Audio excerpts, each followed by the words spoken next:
Ambrose Bierce, author of The Devil's Dictionary, joined Pancho Villa's army in 1913. Months later, he vanished without a trace. No body, no answers, just one last letter. Bierce was 71 when he left the U.S. for Mexico. He claimed he wanted to witness revolution firsthand. Most thought he was joking, but he was deadly serious. He was known for his dark wit, unflinching war stories, and brutal honesty. He didn't just write about death, he lived in its shadow. His most famous story, an occurrence at Owl Creek Bridge, bends time and reality. A man about to die, suddenly free, or so he thinks. Bierce didn't pull punches. In The Devil's Dictionary, he redefined common words with cutting sarcasm. Examples: peace, a period of cheating between wars.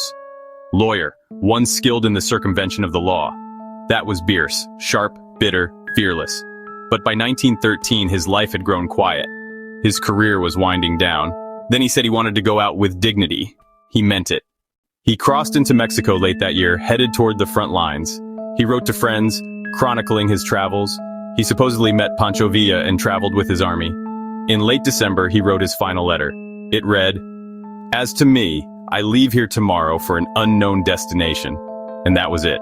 Ambrose Bierce was never seen again. No remains, no personal effects, no confirmed witnesses, just silence, dust, and decades of speculation.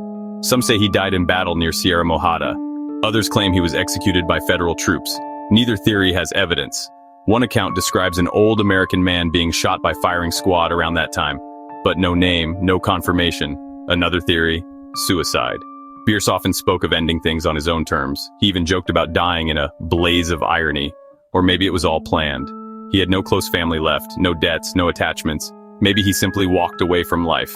Bierce was fascinated with death, not just physically, but philosophically.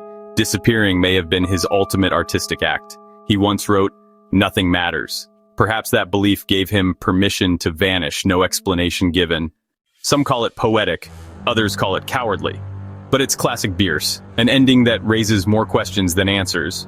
For a man obsessed with the absurdity of life and the certainty of death, fading into myth might have been perfect. Did he become a casualty of war, a wanderer lost in chaos, or a ghost haunting the pages he once filled? His own writing mirrors his fate, twisted, open-ended, and heavy with unease. In many ways, Bierce became one of his own characters, a man on the brink, stepping into silence. Unlike other vanished minds, his disappearance felt intentional, scripted, like a final punchline he never explained. No grave, no farewell tour, just a letter, a legend, and a vanishing act that still echoes today. His work still appears in anthologies, his name still sparks debate, but his ending? Still blank.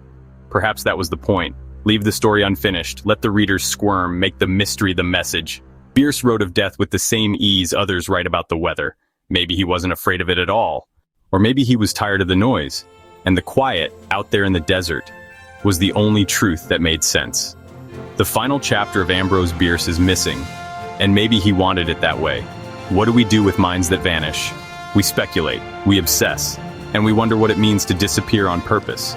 Ambrose Bierce didn't fade, he cut the cord, on his terms, leaving behind only words and the whisper of his last footsteps. Some stories end in answers, others in ash. Bierce's ends in a comma and a long silence after. Want more stories like this? Minds that changed the world, then disappeared? Subscribe now for more from the minds that vanished.